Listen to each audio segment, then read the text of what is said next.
Hello, everyone, and welcome back to our daily Bible study. It is actually Monday, January 20th, but we are going to go ahead and read through the Old Testament portions from January 18th and 19th because it was the weekend, and I can't go live on the weekends when I have my kids, unfortunately. But today's portion, we're going to read straight through both of the Old Testament portions. So we're starting in Genesis 36. And we're going to read all the way through Genesis 40. So 4 chapters. And I'm actually going to skip the Esau genealogy for today for the simple fact that we have so much to read. And then we are going to be reading through Matthew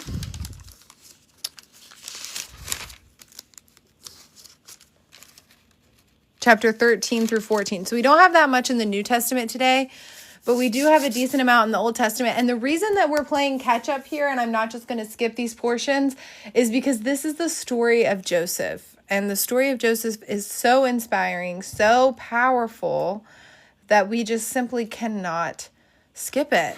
So let me get my highlighter, and we are going to get straight into it.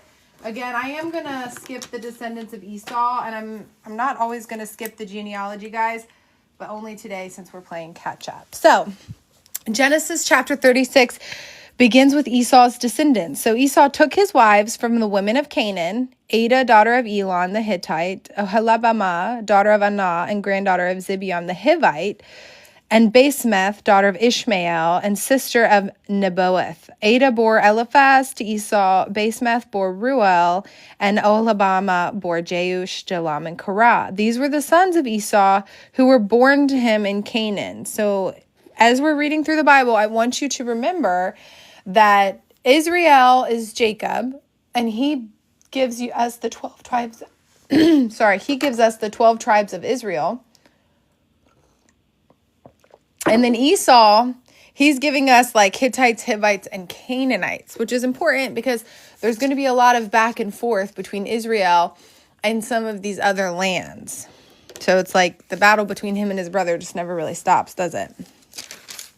So let's get started with chapter 37.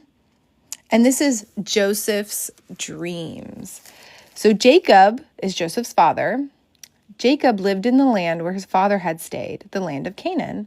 This is the account of Jacob.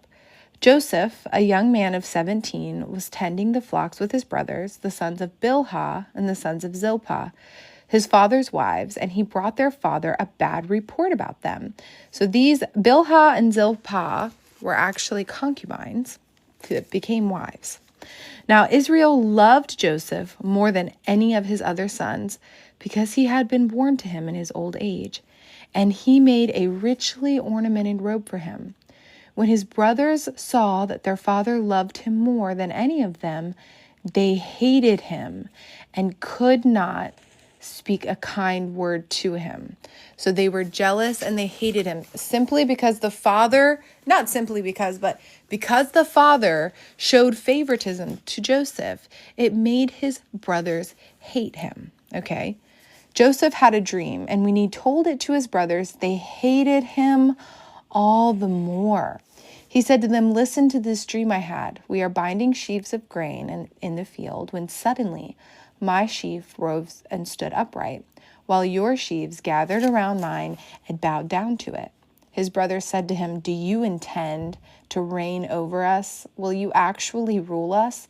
And they hated him all the more because of his dream and what he had said.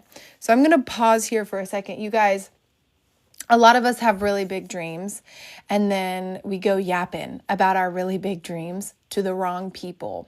And then the wrong people sow seeds of doubt and discord in us because we're really not supposed to tell them our dreams to begin with. Now, God works all things together for the good of those who love him, right? And everything Joseph went through was crucial for his journey. But I want to encourage you that if you have a big dream, ask God if you're meant to keep it to yourself. Because I think we get so excited about our dreams and our plans and our goals, right? That we would just want to run and tell everybody. But I want you to sit and ask God, is this a dream that you're meant to keep to yourself? Okay? Because when the enemy comes in and starts sowing seeds of doubt and seeds of fear, it can be really difficult to overcome that. Okay? And a lot of the times we share our dreams with our friends, and we're sharing them with our family because we think that they're going to support us, right? But most often, we're not actually supported by our own family. Like for example, I promote this book, right? I love this book. It's a wonderful book. The author is amazing. I love her to death. And her own sister does not even promote her book for her. Her own sister has like a huge platform, and she doesn't even promote the book for her sister. You know what I mean? And it's like, you would think, oh, that's her family member, they should be supporting her. But oftentimes it's not our family who really supports us and encourages us, okay? So if you have a big dream, I want you to ask God if you're supposed to keep the big dream to yourself. Because why make the journey harder for yourself? You know, you could keep it to yourself and just keep receiving encouragement from the Lord, or you could go and yap to the wrong person, and now suddenly you have to overcome doubt. Now suddenly you have to overcome fear. Now suddenly you're battling this internal battle in your mind that you wouldn't have had if those people never discouraged you, if you never shared your dream with them. So just remember, before you go yapping about your big dreams, ask God if you're meant to keep the dream to yourself. Ask him, because there's some things that you're not supposed to tell everybody, okay? And look at Jesus. He was not accepted in his hometown because the people that saw him growing up, they were too attached to the old version of him. They were too attached to the child version of him. They were too attached to how they saw him growing up and how they viewed him. Right? And so it's like a lot of the times the people who've been with us from the beginning are not going to be our biggest supporters because they're too attached to the old version of you that they're comfortable with. Okay? So don't make your journey harder by having to overcome even more fear and doubt from, other people trying to sow that into you when they were never meant to go on the journey with you. They were never meant to hear your dream in the first place because they're not going where you're going. So ask God specifically, do you need to keep this dream to yourself? Because he might have you keep it to yourself for a while. He might need you to do some work in the secret place. So then he had another dream, and he told it to his brothers, as if he didn't learn the first time. He's silly. Listen, he said, I had another dream, and this time the sun and moon and 11 stars were bowing down to me. When he told his father as well as his brothers, his father rebuked him. His father rebuked him and said, what is this dream you had? Will your mother and I and your brothers actually come and bow down to the ground before you?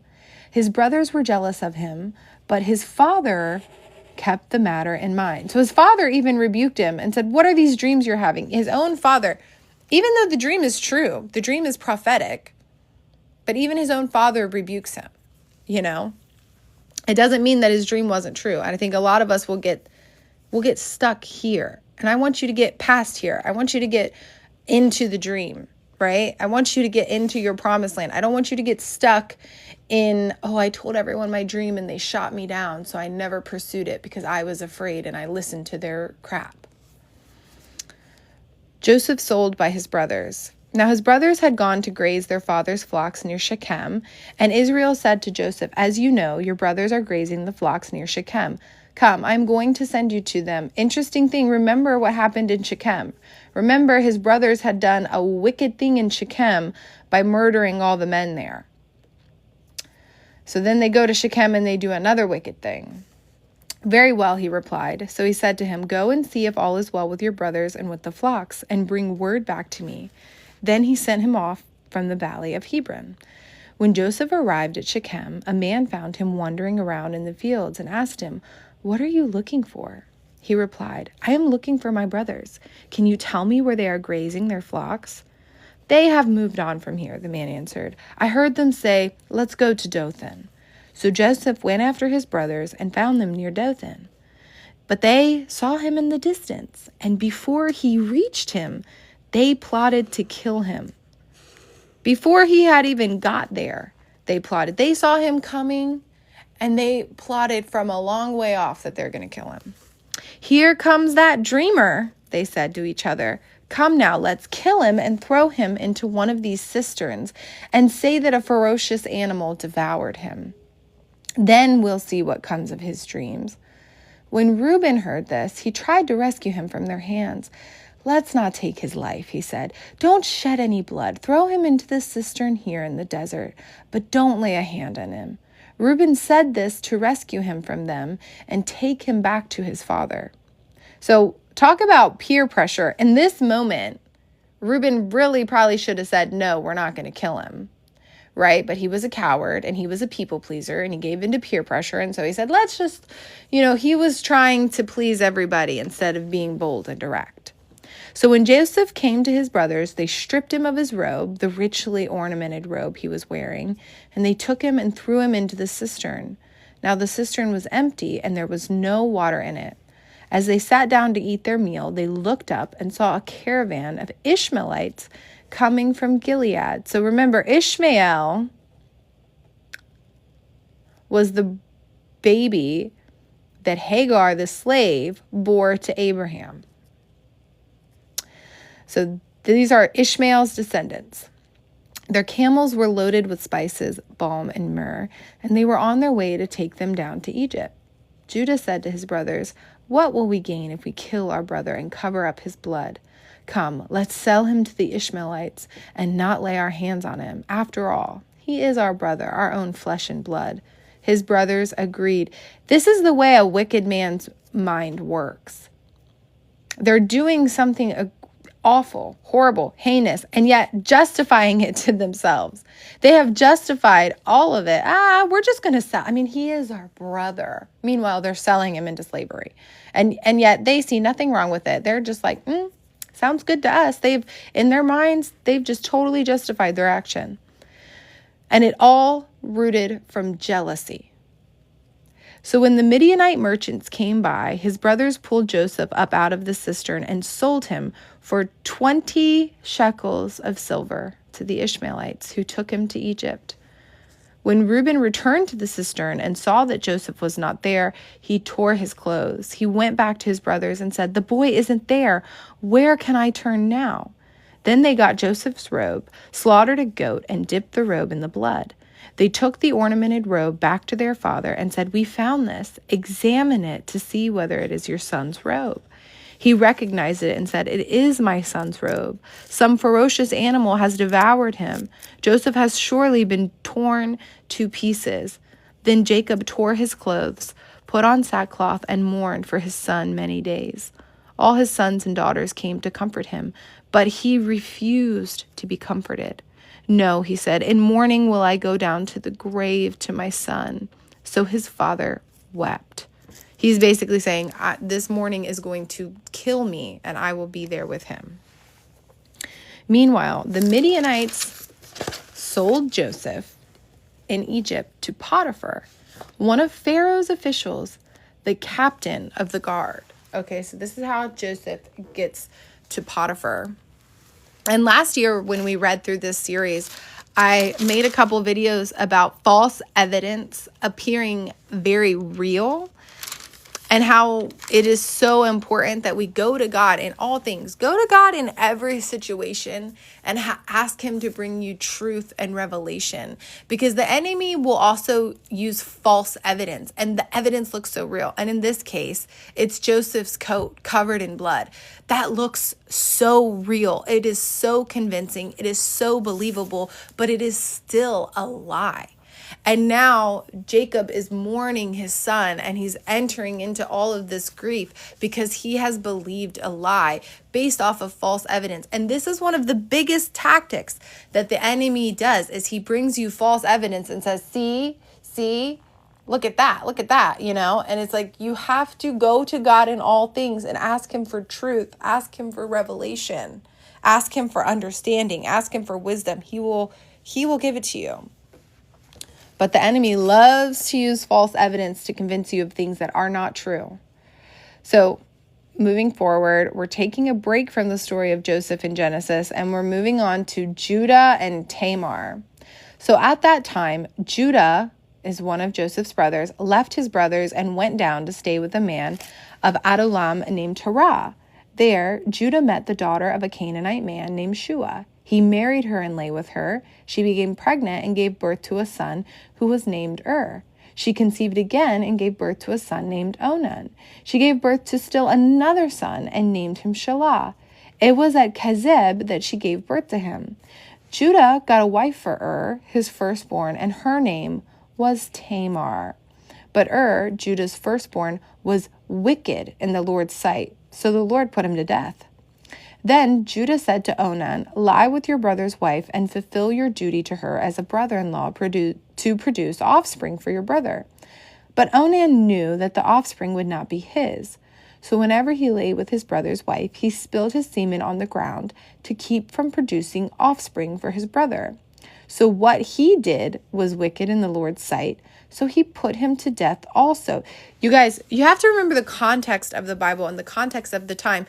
Tamar needed children, right? Like when back then you needed a husband and you needed kids because your kids would take care of you in your old age. Your husband would take care of you now and your kids would take care of you in your old age, especially as a woman. So that is why she was supposed to have kids, because she was married. It would have been very difficult for her to go and get remarried to someone else. So that's why it's like the brothers are meant to honor her and take care of her.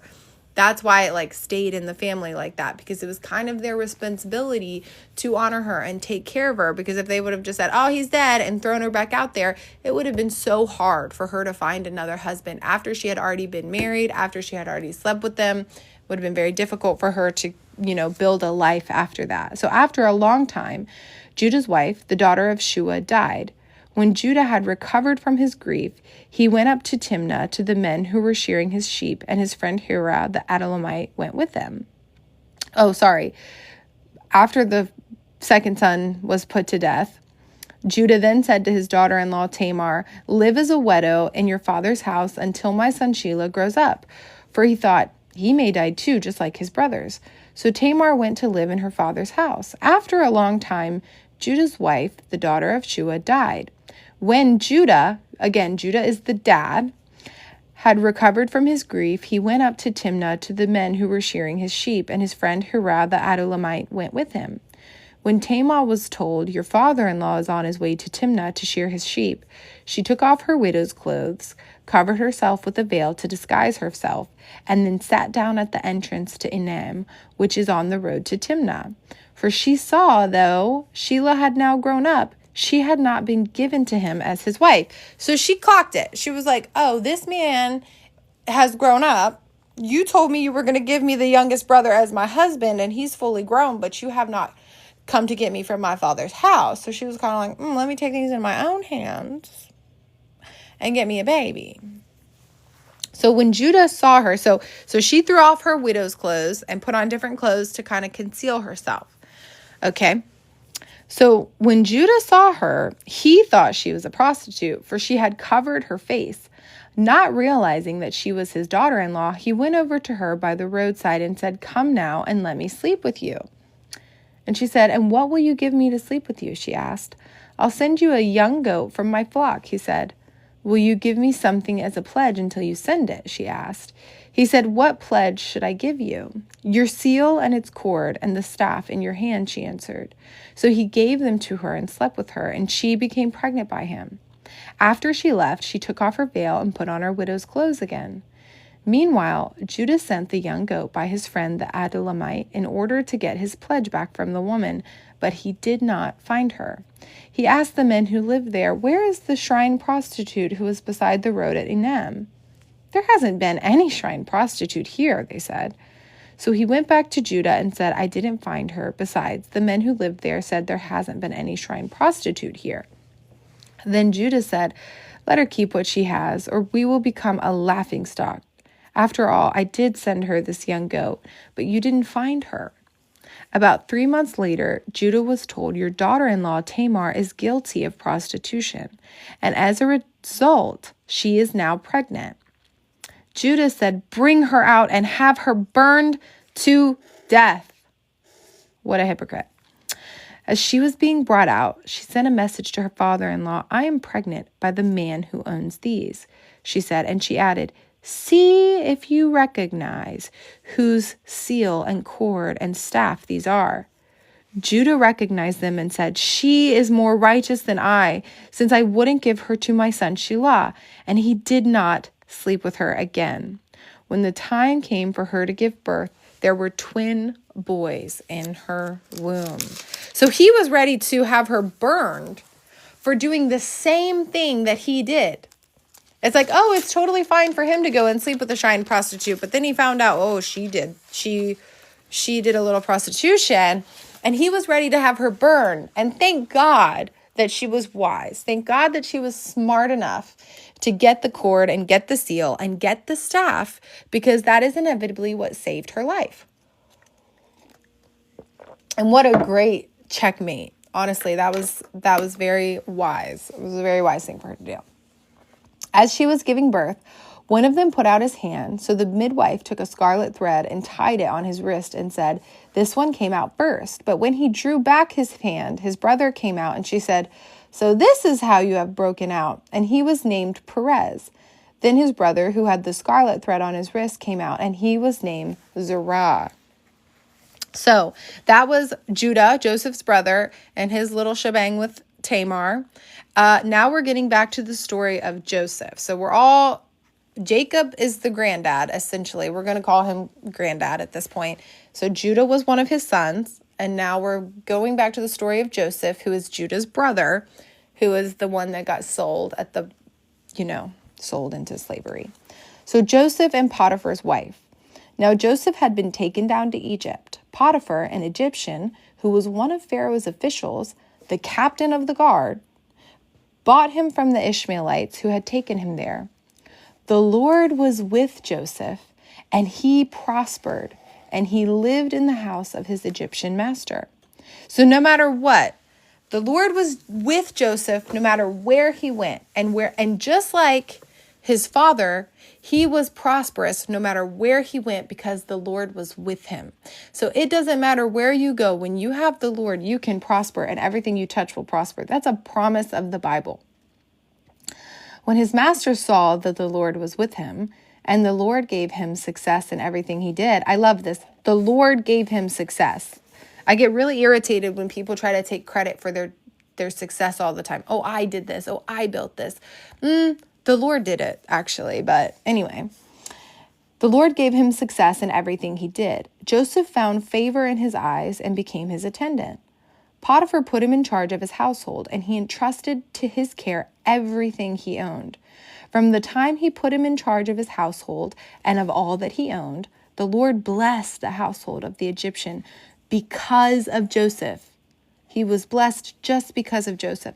The blessing of the Lord was on everything Potiphar had, both in the house and in the field. So he left in Joseph's care everything he had. With Joseph in charge, he did not concern himself with anything except the food he ate. Oh, I wish I could find an employee like that. Now Joseph was well built and handsome.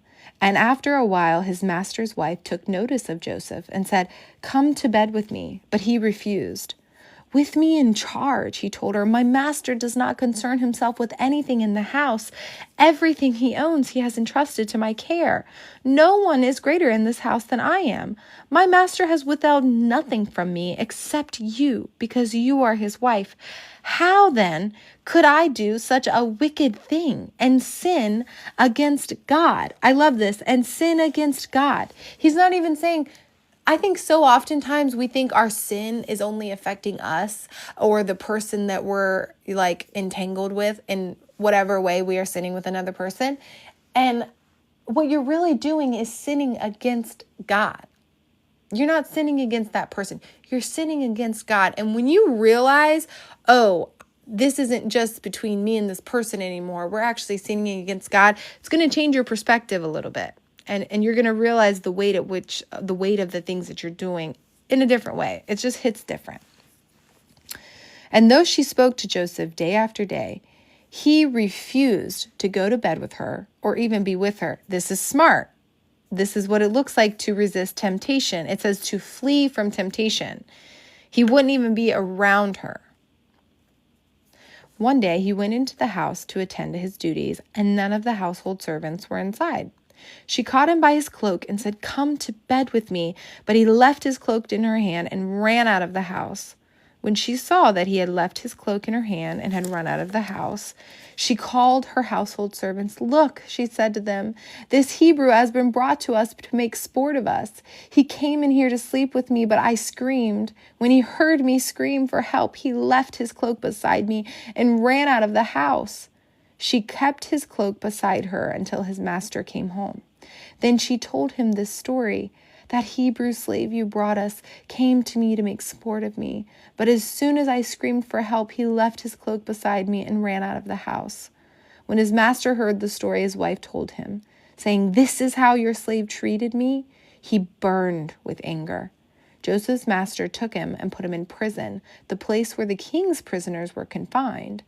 But while Joseph was there in the prison, the Lord was with him, even in the prison. Even in the pit, even in slavery, the Lord was with him. He showed him kindness and granted him favor in the eyes of the prison warden. I'm highlighting this part, granted him favor in the eyes of the prison warden. This is something that I've put in our spiritual warfare workbook that we're releasing. You can pray to ask God to give you favor. And I just think people don't think to do this. And it's like, ask God for favor in the eyes of your judge at court. Ask God to give you favor in the eyes of the person interviewing you for your job. Everybody wants to ask me, how do you pray? How do you pray? Well, here you go. Write this down and put this in your little spiritual toolbox. Ask God for favor in whatever circumstance you're entering. Whether it's a new job, ask him to give you favor with your boss and favor with your coworkers. Whether it's starting school, ask God to give you favor with your professor, favor with the dean of finances. I don't even think that's what they're called. But you know what? Favor goes a long way. Favor goes a long way. My daughter, who is adopted, she kept getting denied finances. She kept getting denied finances. Lord, we prayed over that. We prayed over that. And she goes to school in Texas, for example. And they were like, well, yeah, if you were in foster care in Texas, you'd get free tuition. And I was like, well, she was in foster care, but just in Ohio. And I prayed over that situation and prayed over that situation.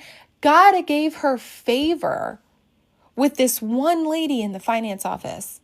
It just took this one lady in the finance office to show favor for her college to be almost completely covered.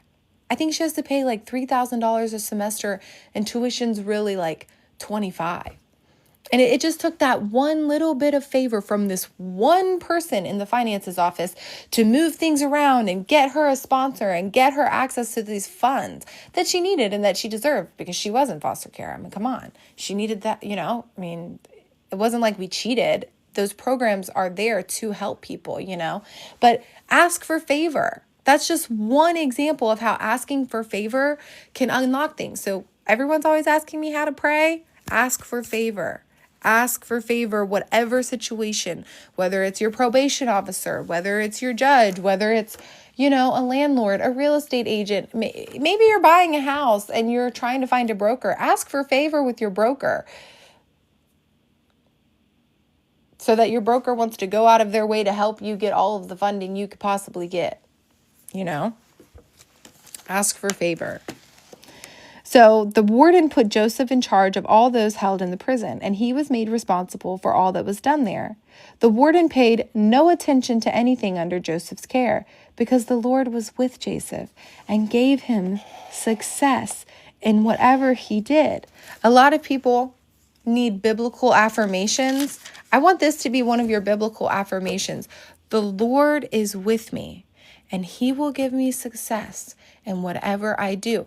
Important to note here is that you have to actually be submitted to the Lord and walking with the Lord, right? So this isn't going to work if you're not walking with the Lord, right? If you're pursuing the Lord, you will find him. So if you are walking with the Lord and you are doing what God has told you to do, remind yourself, the Lord is with me. I will have success in whatever I do. So moving forward, we're finally on today's portion in the Old Testament, and it is Genesis chapter 40, the cupbearer and the baker. So we're staying in the story of Joseph. Sometime later, the cupbearer and the baker of the king of Egypt offended their master, the king of Egypt. Pharaoh was angry with his two officials, the chief cupbearer and the chief baker, and put them in custody in the house of the captain of the guard, in the same prison where Joseph was confined. The captain of the guard assigned them to Joseph, and he attended them. After they had been in custody for some time, each of the two men, the cupbearer and the baker of the king of Egypt, who were being held in prison, had a dream the same night, and each dream had a meaning of its own. When Joseph came to them the next morning, he saw that they were dejected. So he asked Pharaoh's officials, who were in custody with him in his master's house, "Why are your faces so sad today?" "We both had dreams," they answered, "but there is no one to interpret them." Then Joseph said to them, "Do not interpretations belong to God? Tell me your dreams." So the chief cupbearer told Joseph his dream. He said to him, "In my dream, I saw a vine in front of me, and on the vine were 3 branches. As soon as it budded, it blossomed, and its clusters ripened into grapes. Pharaoh's cup was in my hand, and I took the grapes, squeezed them into Pharaoh's cup, and put the cup in his hand." "This is what it means," Joseph said to him. "The 3 branches are 3 days. Within 3 days, Pharaoh will lift up your head and restore you to your position, and you will put Pharaoh's cup in his hand, just as you used to do when you were his cupbearer.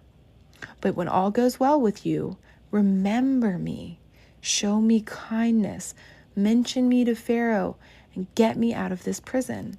For I was forcibly carried off from the land of the Hebrews, and even here I have done nothing to deserve being put in a dungeon." When the chief baker saw that Joseph had given a favorable interpretation, he said to Joseph, "I too had a dream. On my head were 3 baskets of bread. In the top basket were all kinds of baked goods for Pharaoh, but the birds were eating them out of the basket on my head." "This is what it means," Joseph said. "The 3 baskets are 3 days.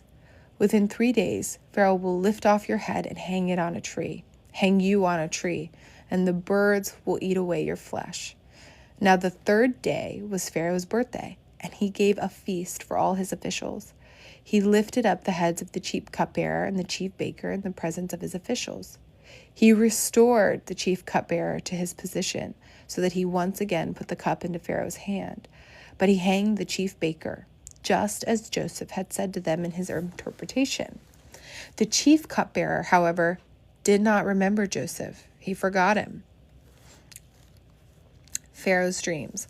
When 2 full years had passed, Pharaoh had a dream. I'm going to highlight this. 2 full years had passed between Joseph interpreting the dreams and Pharaoh needing a dream interpreter. Okay, things don't always happen overnight. I think social media has convinced us that things are going to happen so quickly, but baby, long suffering is a fruit of the Spirit. Long suffering is a fruit of the Spirit, and it builds you up, and it hurts you, but it heals you at the same time. And it really develops you into the type of person God needs you to be in order to do the things he's called you to do. Okay, so I want to encourage you guys not to lose hope in the midst of your waiting period, because even Joseph had to wait 2 years between when he gave the interpretation and when he was finally remembered. And I think it might even be further than 2 years. But I know that it looks like everything is happening overnight. And I know that it looks like everybody's, getting their miracle overnight, going viral, finding their success overnight. It takes time. It takes time. And who you are in the waiting period and what you do in the waiting period is important. So you can choose to be sorrowful in the waiting period, or you can choose to keep building up in the waiting period. Keep staying faithful. Keep doing your job. All this time, Joseph is in the waiting period. He is working the prison. He is waking up and getting to work every single day. He's waking up and trusting in the Lord every single day. He's staying faithful. He's being responsible. He's doing his job and he's waiting on the Lord. He's not just sitting and wallowing in self-pity and waiting for God to make it happen. He's still getting up and working. But it takes 2 years. Everything doesn't happen in an instant. It can happen in an instant. But I think that when we have this expectation that it's just going to happen overnight, we're setting ourselves up for failure, for mental and emotional failure and disappointment. We have to be aware that things take time. Sometimes 2 years, sometimes 3 years, sometimes 5 years, sometimes 10 years. I think Abraham waited like 16 years on his promised son. Things take time. What God is building in your life, it's so good, but it takes time. God prepares a table for you in front of your enemies. He prepares a feast for you in front of your enemies, but you've got to let him cook. I promise you, you don't want a half-baked cake. Don't try to pull it out of the oven too early. You got to let it bake, okay? Moving forward. He was standing by the Nile when out of the river, this is Pharaoh's dream, when out of the river came up 7 cows, sleek and fat, and they grazed among the reeds. After them, 7 other cows, ugly and gaunt, came up out of the Nile and stood beside those on the riverbank. And the cows that were ugly and gaunt ate up the 7 sleek, fat cows. Then Pharaoh woke up. He fell asleep again and had a second dream. 7 heads of grain, healthy and good, were growing on a single stalk. After them, 7 other heads of grain sprouted, thin and scorched by the east wind. The thin heads of grain swallowed up the 7 healthy, full heads. Then Pharaoh woke up. It had been a dream. In the morning, his mind was troubled. So he sent for all the magicians and all the wise men of Egypt. Pharaoh told him his dreams, but no one could interpret them for him. So something interesting to note is there's always been diviners. There's always been astrologers. There's always been diviners. There's always been people who claim to have magic sources, guys. That's a tale as old as time. But as Christians, we are called to not do divination and partake in those. So then the chief cupbearer said to Pharaoh, "Today I am reminded of my shortcomings. Pharaoh was once angry with his servants, and he imprisoned me and the chief baker in the house of the captain of the guard. Each of us had a dream the same night, and each dream had a meaning of its own. Now a young Hebrew was there with us, a servant of the captain of the guard. We told him our dreams, and he interpreted them for us, giving each man the interpretation of his dream. And things turned out exactly as he interpreted them to us. I was restored to my position, and the other man was hanged. So Pharaoh sent for Joseph, and he was quickly brought from the dungeon." So although Joseph waited 2 years, he did show up pretty quickly, right? "When he had shaved and changed his clothes, he came before Pharaoh. Pharaoh said to Joseph, 'I had a dream, and no one can interpret it. But I have heard it said of you that when you hear a dream, you can interpret it.'" Going back to this part, "and he quickly brought from the dungeon." I think that we often see these overnight successes because we see people being ushered in this. This is the part that we see the quickly happening. This is the part we see happening, right? Where it looks like something just happened for someone overnight. But what we don't see is the 2 full years of work they put in before it, or the 10 full years of work that they put in to get that quickly being brought to their destination. "So I cannot do it," Joseph replied to Pharaoh, "but God will give Pharaoh the answer he desires." So I love this. This is demonstrating a humbleness of heart. Because Joseph's not saying, "Oh, I can interpret your dream. I have all the answers." He's like, God can do it. He's not taking credit. This is what it looks like to be humble. Like I said earlier, a lot of people like to say, "Oh, everything prospers because I work hard." No, everything prospers because the Lord is with you. And Joseph is constantly staying humble to the Lord. When he's about to do this, he's saying, "It ain't me, it's God. It ain't me, it's God. I can't give you the answers because I don't have the answers, but God can give you the answer." So then Pharaoh said to Joseph, "In my dream, I was standing on the bank of the Nile, when out of the river there came up 7 cows, fat and sleek. They grazed among the reeds. After them, 7 other cows came up, scrawny and very ugly and lean. I had never seen such ugly cows in all of the land of Egypt. The lean, ugly cows ate up the 7 fat cows that came up first. But even after they ate them, no one could tell that they had done so. They looked just as ugly as before. Then I woke up. In my dreams, I also saw 7 heads of grain, full and good, growing on a single stalk. After them, 7 other heads sprouted, withered and thinned and scorched by the east wind. The thin heads of grain swallowed up the 7 good heads. I told this to the magicians, but none could explain it to me. Sorry. Then Joseph said to Pharaoh, "The dreams of Pharaoh are one and the same. God has revealed to Pharaoh what he is about to do. The 7 good cows are 7 years, and the 7 good heads of grain are 7 years. It is one and the same dream. The 7 lean, ugly cows that came up afterward are 7 years, and so are the 7 worthless heads of grain scorched by the east wind. They are 7 years of famine. It is just as I said to Pharaoh.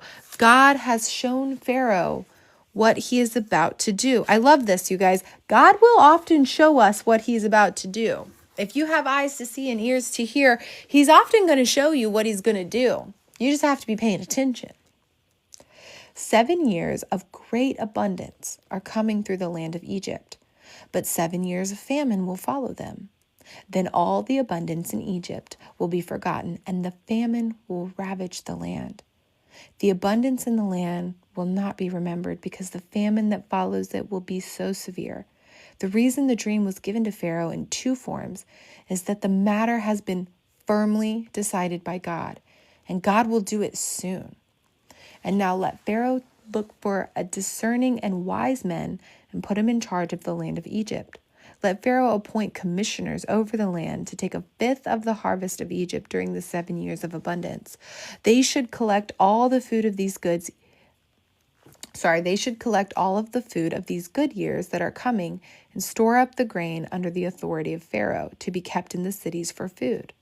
This food should be held in the reserve for the country to be used during the 7 years of famine that will come upon Egypt, so that the country may not be ruined by the famine.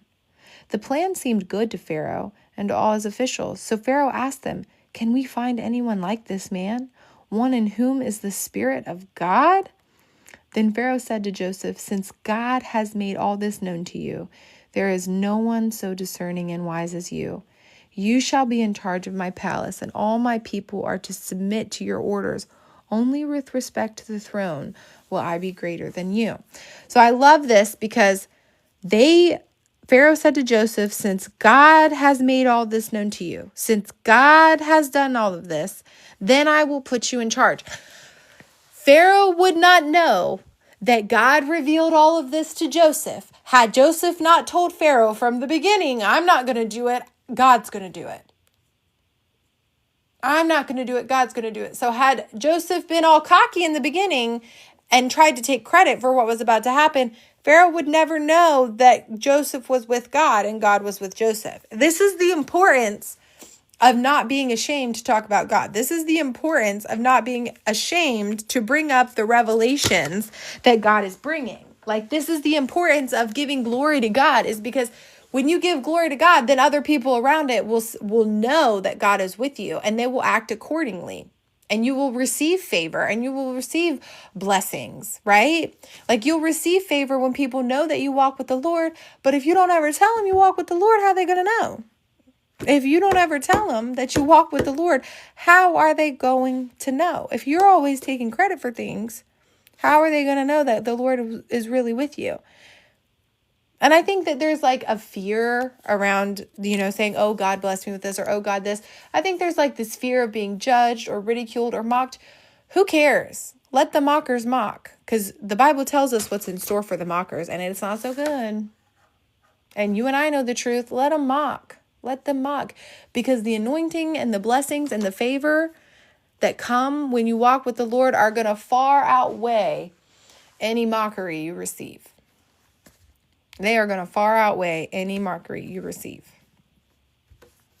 So that is all for our Old Testament portions. Now we got to get into the New Testament portion, which is way shorter. So I'm glad you guys all stuck around. I'm glad you guys all stuck around.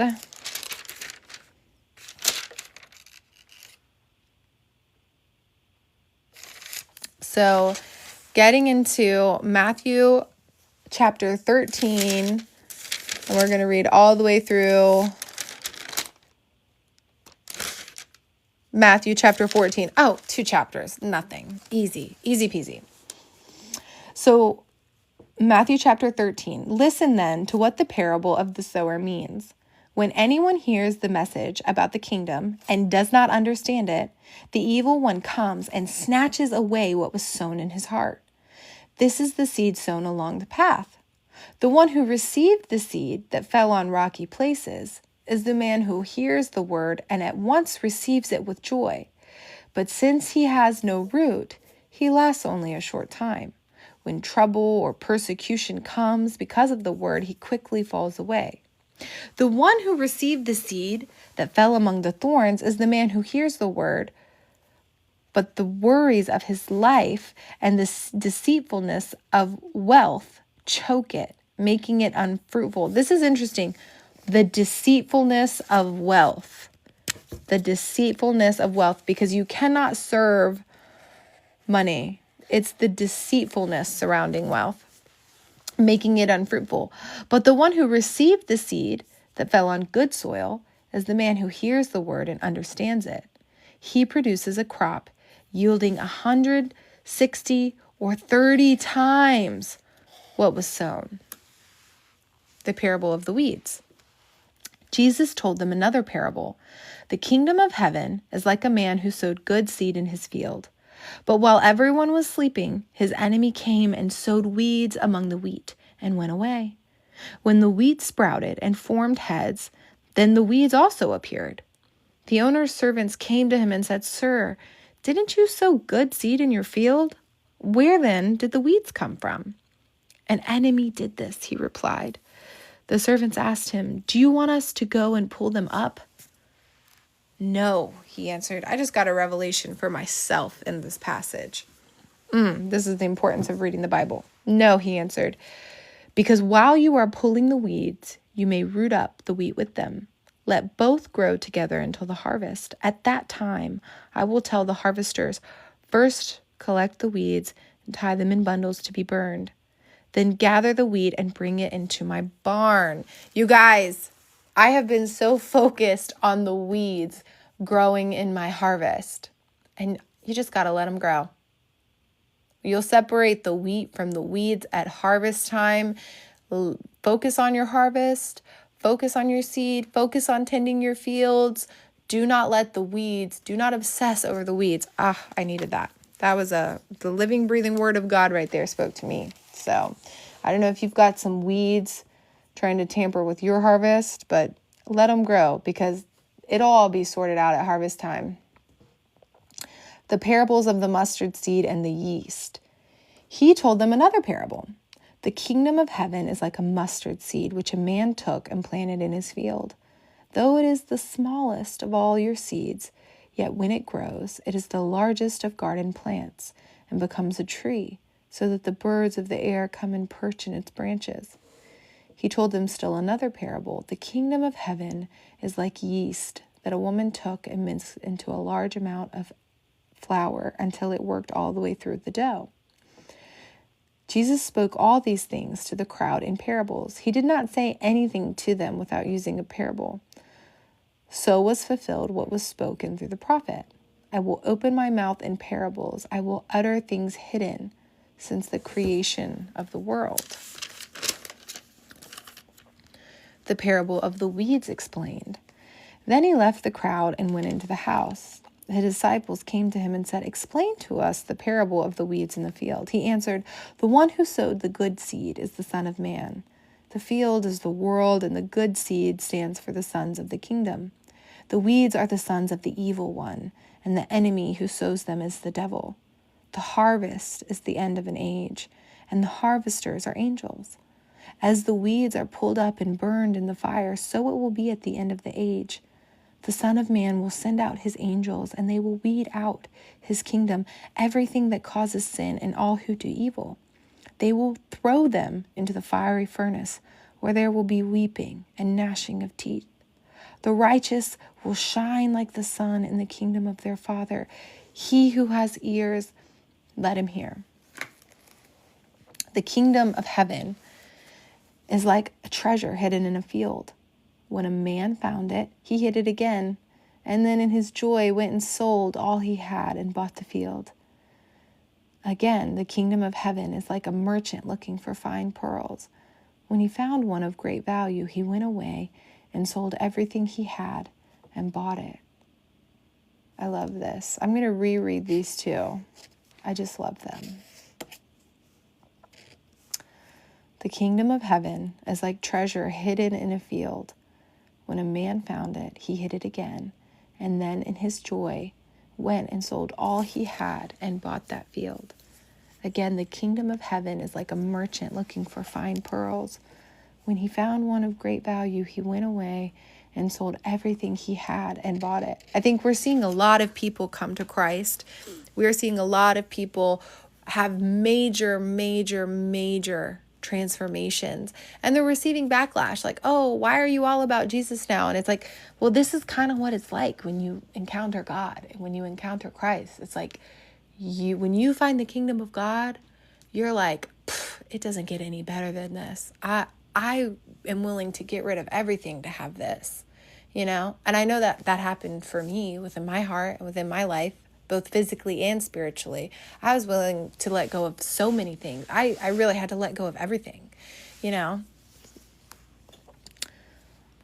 But what you get in return is so good, And I don't know. The parable of the net. Once again, the kingdom of heaven is like a net that was let down into the lake and caught all kinds of fish. When it was full, the fishermen pulled it up on the shore. Then they sat down and collected the good fish in baskets, but threw the bad away. This is how it will be at the end of the age. The angels will come and separate the wicked from the righteous and throw them into the fiery furnace, where there will be weeping and gnashing of teeth. Have you understood all of these things? Jesus asked. Yes, they replied. He said to them, therefore, every teacher of the law who has been instructed about the kingdom of heaven is like the owner of a house who brings out of his storeroom new treasures as well as old. A prophet without honor. When Jesus had finished these parables, he moved on from there. Coming to his hometown, he began teaching the people in their synagogue, and they were amazed. Where did this man get this wisdom and these miraculous powers? They asked. Isn't this the carpenter's son? Isn't his mother's name Mary? And aren't his brothers James, Joseph, Simon, and Judas? Aren't all his sisters with us? Where then did this man get all these things? And they took offense at him. You guys, the spirit of offense, I need you guys to constantly be rebuking the spirit of offense, because the spirit of offense, if it takes root in your heart, if you let offense take root in your heart, it is going to cause you so much turmoil. It's going to blind you. But Jesus said to them, only in his hometown and in his own house is a prophet without honor. And he did not do many miracles there because of their lack of faith. Again here, the importance of faith. Most things in the Bible are about your faith and about your heart posture. Most things in the Bible are about your faith and about your heart posture. It's almost never about being perfect. If you look at some of the men God loved, look at King David. He was far from perfect, but when he messed up, he humbled himself before the Lord and said, God, forgive me, I suck. I can't believe I did this. You know what I mean? It's really about your heart posture. It's not about being perfect, and it's about your faith. The spirit of offense. Yes, spirit of offense. Rebuke it in the name of Jesus. You hear a lot about offense, being offended and allowing offense to take root in your heart will literally blind you. Jesus talks about that, I think, a little bit later. He says, the Pharisees are so offended, they cannot even see. They cannot even see. So, sorry, we're going to get into our reading from Psalm. I think we already read Psalm 10. So we're going to read Psalm 11, and then we're going to read Proverbs 2. So starting Psalm 11, verses 1 through 7. In the Lord I take refuge. How then can you say to me, flee like a bird to your mountain? For look, the wicked bend their bows. They set their arrows against the strings to shoot from the shadows at the upright in heart. When the foundations are being destroyed, what can the righteous do? He's saying, how can you say this to me? He said, I take refuge in the Lord, so take your fear somewhere else. The Lord is in his holy temple. The Lord is on high in his heavenly throne. He observes the sons of men. His eyes examine them. The Lord examines the righteous, but the wicked and those who love violence, his soul hates. On the wicked he will rain fiery coals and burning sulfur. A scorching wind will be their lot. For the Lord is righteous. He loves justice. Upright men will see his face. Yes, the spirit of offense totally blocks blessings. For the Lord is righteous. He loves justice. Upright men will see his face. Upright men will see his face. I love this because he said, I take refuge in the Lord. Take all your fear mongering and hit the road, because it doesn't matter if somebody is stringing back their bow to shoot me. God's got my back. He sees everything. This is basically saying, I take refuge in the Lord. So I don't want to hear about the threats from wicked men, because the Lord is holy. The Lord sees everything. The Lord is just and righteous. And vengeance is his. He will punish the wicked. I love this because vengeance is the Lord's, guys. Vengeance is the Lord's, guys. And I think that a lot of people have trouble with that because they feel like they're just getting taken advantage of and nothing's ever going to happen. Honey, couldn't be further from the truth. The Lord is righteous and just. And although he is gracious and forgiving, he is so gracious, he forgives us of our sins, we still have to suffer the consequences of our actions. We still suffer. And that's everybody. Because the Lord is just, because the Lord is righteous, there are still consequences to our skin. And I think a lot of people think that those two things can't go hand in hand. A lot of people have this false idea that they can't be punished just because they're forgiven. And it's like, forgiveness and grace is one thing. Punishment and consequences and discipline is another. And God disciplines all of his children. So I personally find comfort in the fact that the Lord is just. I find so much comfort, and I oftentimes am able to restrain from crashing out, because you know what? I get angry. I'm like so frustrated right now in my life, even just with so many people kind of stealing from me. It's really frustrating, and I definitely want to lash out. Like there's a part of me that's mad and wants to be petty and wants to lash out and wants to make snarky little videos. But I just have to remind myself that God is on the throne and he sees everything, and he's in rooms that I'm not in, and he is just and he is righteous, and he sees all of it. He sees all of the theft. He sees all of it. And I find comfort when I remind myself that God is just and he'll take care of it. I don't need to take care of it in my own strength. I don't need to do that in my own will, And I will have more peace in my life because of it. Yeah, God will handle it. Yeah. I mean, it's hard. It's hard to let God handle things when you don't think that he's just. But when you really read and understand that God does not like wickedness, when you really read that, God does not like wickedness. He will rain down fiery coals and burning sulfur and scorching wind. He can do way more than we could ever do. You know what I mean? We got to let him handle it. Ask him. In the prayer journal that I'm actually literally just waiting for my books in the mail. I've already ordered them. I'm so excited. But in the prayer journal I made, one of the prompts is ask God, if you're in a battle, ask God how he wants you to fight the battle. Because oftentimes your way of fighting in the spirit realm is going to be worshiping God. It's going to be praising. It's going to be praying. Okay? That is a way to fight. I think a lot of people don't realize those are fighting things. Those are weapons of war.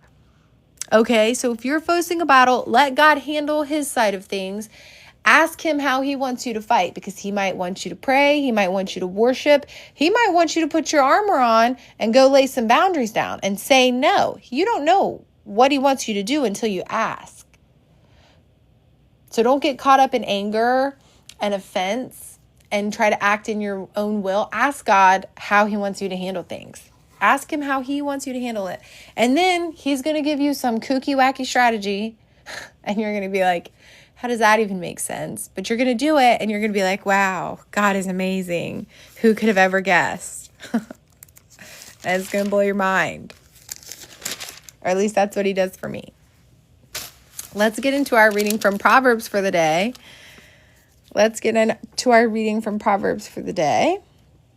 So Proverbs chapter 2, verses 12 through 22. And sorry, guys, in the comments, I'm not trying to ignore you. It's just this tripod I have sucks and covers up like 90% of the screen. So I can't really see very much except for like the last comment.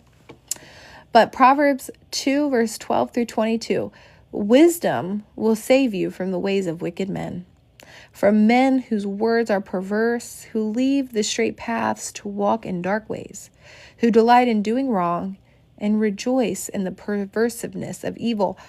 I feel like I need to remind you guys that not everybody has a good heart. Doing wrong and rejoice in the perversiveness of evil. I feel like I need to remind you guys that not everybody has a good heart.